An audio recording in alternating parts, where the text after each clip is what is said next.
اردو اس پورے خطے کی ایک اہم زبان شمار ہوتی ہے۔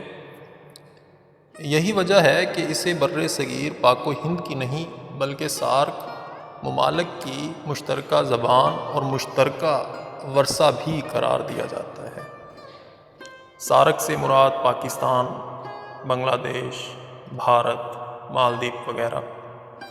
اردو کے مرکب الفاظ الگ الگ کر کے لکھنا چاہیے، کیونکہ عام طور پر کوئی بھی لفظ لکھتے ہوئے ہر لفظ کے بعد ایک وقفہ اسپیس چھوڑا جاتا ہے، اس لیے یہ خود بخود الگ الگ ہو جاتے ہیں۔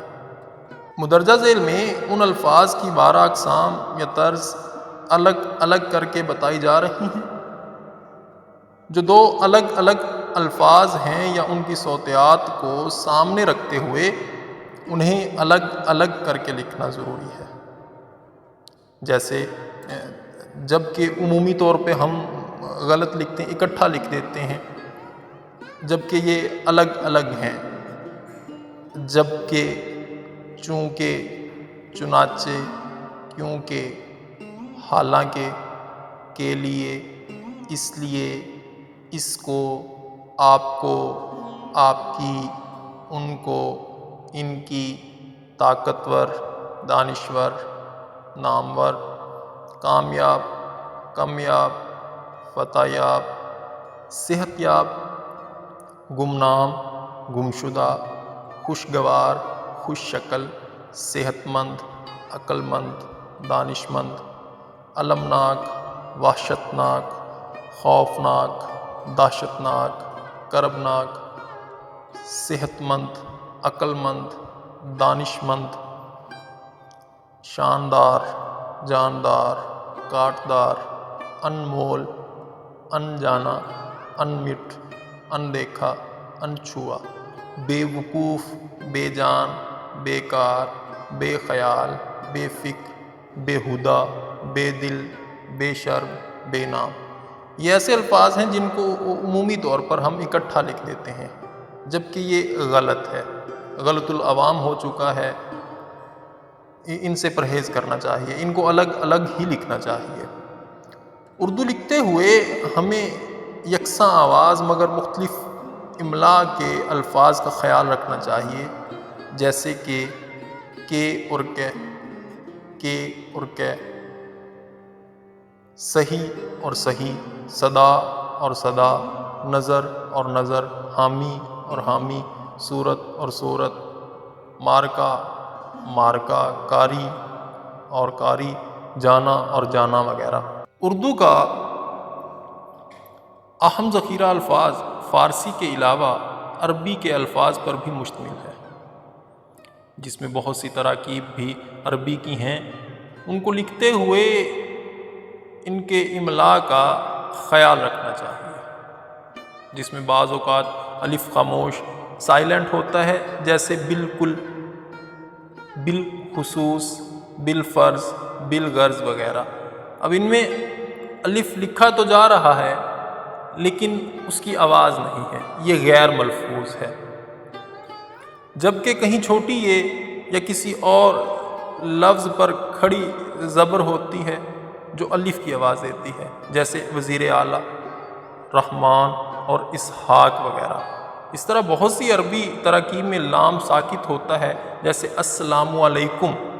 اسے لام کے بغیر لکھنا فاحش غلطی ہے۔ لام لکھنے میں تو آئے گا لیکن بولنے میں نہیں آئے گا۔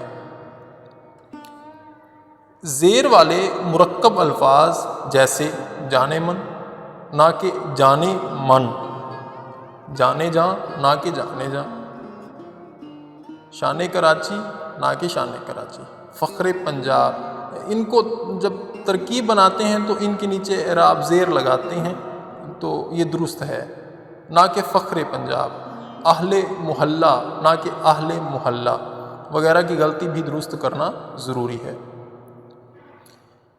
اپنے جملے میں مستقبل کے بارے میں گفتگو کرتے ہوئے کر دینا ہے نہیں بلکہ کر دیں گے لکھنا چاہیے، جیسے اب تم آ گئے ہو تو تم بول بول کے میرے سر میں درد کر دو گے، نہ کہ کر دینا ہے۔ اب ٹیچر آ گئے ہیں تو تم کتاب کھول کر پڑھنے کی اداکاری شروع کر دو گے، نہ کہ کر دینی ہے، لکھنا چاہیے۔ اردو کے مہمل الفاظ میں شین کا نہیں بلکہ واو کا استعمال کیا جاتا ہے۔ اردو کے مہمل الفاظ میں شین کا نہیں بلکہ واو کا استعمال کیا جاتا ہے، جیسے کتاب و تاب یا کتاب و تاب، کلاس ولاس، اسکول و اسکول، پڑھائی وڑائی، عادت و عادت وغیرہ۔ انہیں ہم جو لکھتے ہیں کتاب شتاب، کلاس شلاس، یہ لکھنا غلط ہے۔ اردو میں دو زبر یعنی تنوین والے لفظوں کو درست لکھنا چاہیے۔ اس میں دو زبر مل کر نون کی آواز دیتے ہیں، جیسے تقریباً، اندازاً، عادتاً، اصلاً، نسلاً، ظاہراً، مزاجاً وغیرہ۔ کسی بھی لفظ کے املا میں نون اور بے جہاں ملتے ہیں وہاں میم کی آواز آتی ہے، اس کا بالخصوص خیال رکھنا چاہیے۔ نون اور بے ہی لکھا جائے، میم نہ لکھا جائے، جیسے انبار، منبر، انبو، انبالہ، استنبول، انبیاء، سنبھل، سنبھال، اچھمبا، عنبرین، سنبل وغیرہ۔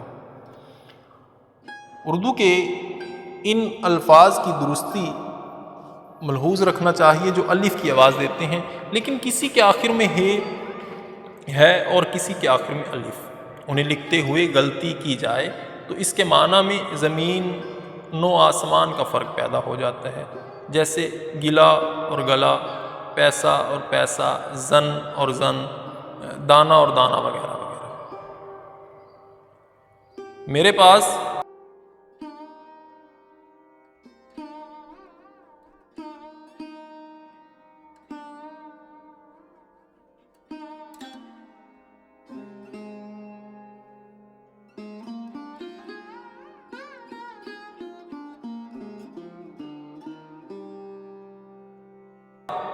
ایک بکرا تھا، اس بکرے کا رنگ کالا تھا۔ میرے پاس ایک چوزا تھا، چوزے کے پر بہت خوبصورت تھے۔ ہمارا نظریہ امن ہے اور اس نظریے کے تحت ہم محبتوں کو پھیلانا چاہتے ہیں۔ جلسے میں ایک پرجوش نعرہ لگایا گیا اور اس نعرے کے بعد لوگوں میں جوش و خروش پیدا ہو گیا۔ کوا چونچ میں روٹی کا ٹکڑا پکڑا ہوا تھا، جو ہی کوے سے روٹی کا ٹکڑا چھوٹا تو ہی وہ کائیں کائیں کرنے لگ گیا۔ انگریزی الفاظ لکھتے ہوئے خیال رکھنا چاہیے جو الفاظ یا اصطلاحات ٹرمز رائج ہو چکی ہیں یا جن کا کوئی ترجمہ نہیں ہے یا ترجمہ ہے تو وہ عام طور پر استعمال نہیں ہوتا، اس لیے انہیں ترجمہ نہ کیا جائے بلکہ انگریزی میں ہی لکھ دیا جائے۔ دوسری بات یہ ہے کہ جن انگریزی الفاظ کو اردو میں لکھا جائے گا ان کی جمع اردو کی طرز پر بنائی جائے گی، نہ کہ انگریزی کی طرز پر، جیسے اسکول کی جمع اسکولوں، کلاس کی کلاسوں، یونیورسٹی کی یونیورسٹیوں، اسٹاف کی اسٹافوں وغیرہ۔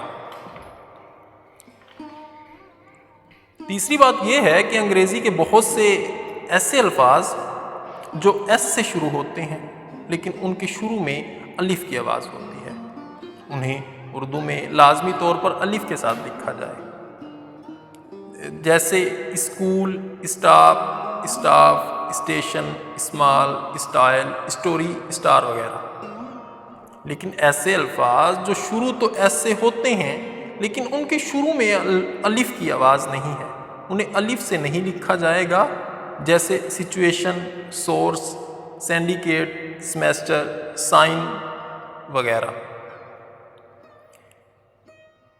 سب سے بڑا المیہ جو ہمیں درپیش ہے، جس سے ہم دوچار ہیں، وہ ہندوستانی فلموں نے اردو پر جو بھدا اثر ڈالا ہے ان میں سے ایک یہ ہے کہ وہاں لفظ اپنا کی جگہ میرا بولا جاتا ہے۔